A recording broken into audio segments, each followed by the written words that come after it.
ஈரோட்டில் தாவேக தலைவர் விஜய் மேற்கொள்ள உள்ள பரப்புரை கூட்டத்திற்கு அறநிலையத்துறை சார்பில் 5 நிபந்தனைகள் விதிக்கப்பட்டுள்ளன. கரூர் கூட்ட நெரிசல் சம்பவத்திற்கு பிறகு வரும் வியாழக்கிழமை ஈரோடு மாவட்டத்தில் பொதுக்கூட்டம் வாயிலாக பரப்புரை செய்ய விஜய் திட்டமிட்டுள்ளார். இதற்காக பெருந்துறையை அடுத்த விஜயமங்கலம் சுங்கச்சாவடி அருகே 26 ஏக்கர் இடத்தில் நிகழ்ச்சியை நடத்த தாவேகாவினர் அனுமதி கோரினர். அந்த இடத்தை ஆய்வு செய்த மாவட்ட காவல் கண்காணிப்பாளர் சுஜாதா தாவேகாவின் கூட்டத்திற்கு அனுமதி அளித்தார். தாவேகா பொதுக்கூட்டம் நடைபெறும் இடம் அறநிலையத்துறைக்கு சொந்தமானது என்பதால் இந்த கூட்டத்திற்கு அறநிலையத்துறை சார்பில் பல்வேறு நிபந்தனைகள் விதிக்கப்பட்டுள்ளன. அதன்படி ஒலிபெருக்கி வைத்து கூட்டம் நடத்த காவல்துறையிடம் அனுமதி பெற வேண்டும். பரப்புரை கூட்டத்திற்கு வருபவர்களுக்கு குடிநீர், உணவு வழங்குவதை கட்சியினர் உறுதிப்படுத்த வேண்டும். விஜயின் பரப்புரை கூட்டம் முடிவடைந்த பிறகு அந்த இடத்தை சொந்த செலவில் தூய்மை செய்து கொடுக்க வேண்டும். இந்த இடத்திற்கு எந்தவித உரிமையும் கோரக்கூடாது என நிபந்தனைகள் விதிக்கப்பட்டுள்ளன. மேலும் 50,000 ரூபாய் வாடகையும் டெபாசிட்டாக 50,000 ரூபாயும் செலுத்த வேண்டும் என்றும் அறநிலையத்துறை உதவி ஆணையர் சுகுமார் உத்தரவிட்டுள்ளார். மாலத்தீவில் நடைபெற்ற கேரம் உலகக்கோப்பை போட்டியில் சென்னையைச் சேர்ந்த உணவு டெலிவரி ஊழியர் தங்கப்பதக்கம் வென்று சாதனை படைத்துள்ளார். சென்னை கொடுங்கையூரைச் சேர்ந்த உணவு டெலிவரி ஊழியர் அப்துல் ஆசிப் மாநில மற்றும் தேசிய அளவில் நடைபெற்ற பல்வேறு கேரம் போட்டிகளில் வெற்றி பெற்றுள்ளார். தந்தை இல்லாததால் இளம் வயதிலேயே குடும்ப சுமையை சுமக்கும் அப்துல் ஆசிப் பயிற்சி நேரங்களை குறைத்துக் கொண்டு ஸ்விக்கி மற்றும் ஜொமேட்டோவில் உணவு டெலிவரி ஊழியராகவும் பணியாற்றி வருகிறார். இந்த நிலையில் மாலத்தீவில் நடைபெற்ற 7வது உலகக்கோப்பை கேரம் போட்டியில் கலந்து கொண்ட அப்துல் ஆசிப் அதில் தங்கப்பதக்கம் வென்று சாதனை படைத்துள்ளார். மேனேஜ் பண்ணி ஸ்விக்கி ஜொமேட்டோவில் நான் அந்த மாதிரி டைம் லாகின் பண்ணி லாக் அவுட் பண்ணுறது அப்படி ஓட்டிகிட்டு இருந்தேன்.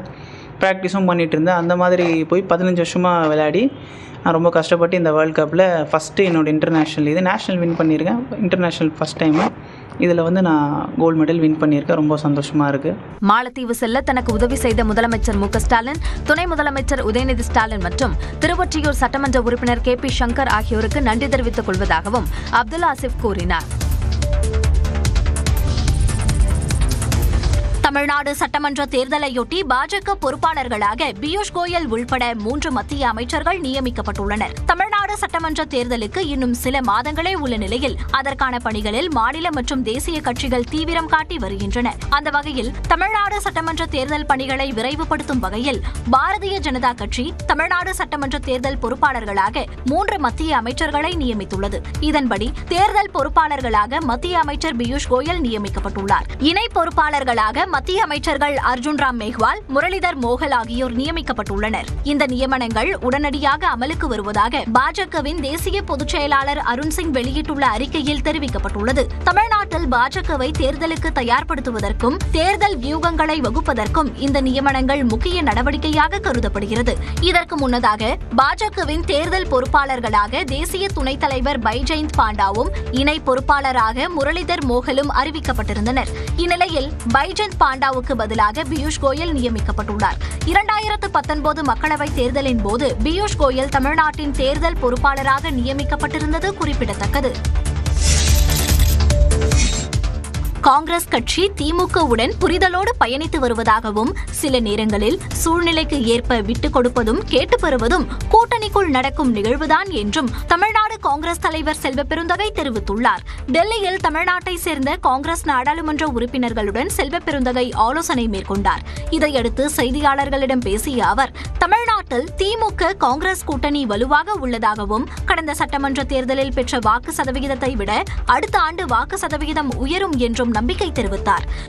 அடுத்த கட்டமாக அடுத்த வாரத்தில் அல்லது கிறிஸ்துமஸ் விடுமுறைக்கு பிறகு டெல்லியில மீண்டும் எங்களுடைய அகில இந்திய தலைவரோடு ஒரு கூட்டம் நடக்க இருக்கிறது. தமிழ்நாட்டிற்கு ராகுல் காந்தி மற்றும் பிரியங்கா காந்தி வருகை குறித்து எம்பிக்களுடன் ஆலோசனை மேற்கொண்டதாகவும் செல்வ பெருந்தகை கூறினார்.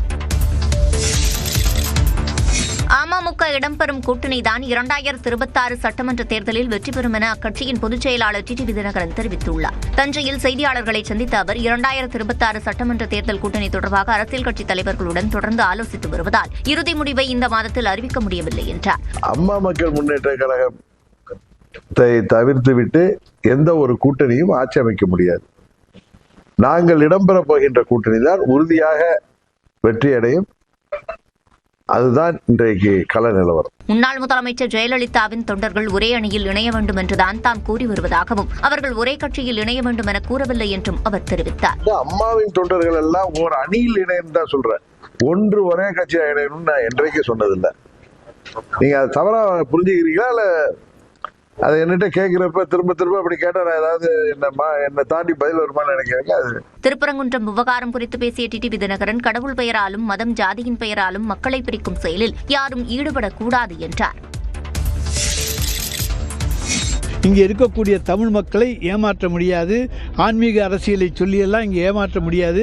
நாங்கள் ஆன்மீக அரசியலுக்கு எதிரிகள் அல்ல என்பது தமிழ் உணர்வுக்குள்ள அத்தனை வாக்காள மக்களுக்கும் நன்றாக தெரியும். திமுகவினர் ஆன்மீகத்திற்கு எதிரானவர்கள் என்ற பாஜகவின் குற்றச்சாட்டிற்கு அமைச்சர் ரகுபதி அளித்த விளக்கம்தான் இது. புதுக்கோட்டை புதிய பேருந்து நிலையத்தில் புதிதாக 7 பேருந்துகளின் சேவையை அமைச்சர்கள் ரகுபதி, மெய்யநாதன் ஆகியோர் தொடங்கி வைத்தனர்.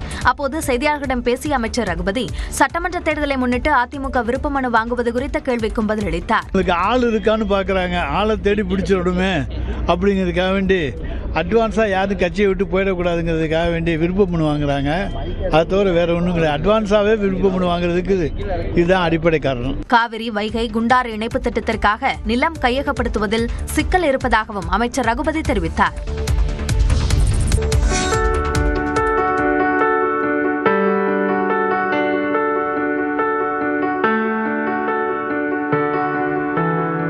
மாவட்டம் கோடியக்கரை பறவைகள் சரணாலயத்தில் குவிந்த வெளிநாட்டு பிளமிங்கோ பறவைகளின் ட்ரோன் காட்சிகள்தான் இவை. வேதாரண்யம் அருகே உள்ள கோடியக்கரை பறவைகள் சரணாலயத்திற்கு ரஷ்யா, ஈரான் உள்ளிட்ட குளிர் பிரதேச நாடுகளிலிருந்து வந்துள்ள பிளமிங்கோ, பெலிகன், ஸ்பூன்பில், ஐபிஸ் மற்றும் கடற்கரை பறவைகள் அங்குள்ள சதுப்பு நில காடுகள் மற்றும் ஆழம் குறைந்த கடல் நீர் பகுதிகளில் கூட்டம் கூட்டமாக தங்கி வருகின்றன.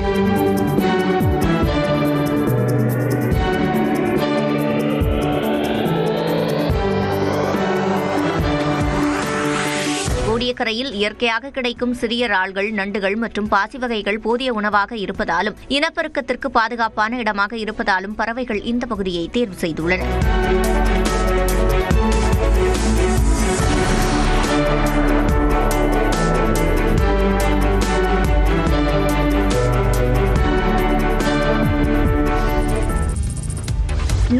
வேலை திட்டத்தில் மாநிலங்களுக்கான நிதி ஒதுக்கீட்டை குறைக்க மத்திய அரசு திட்டமிட்டுள்ளது.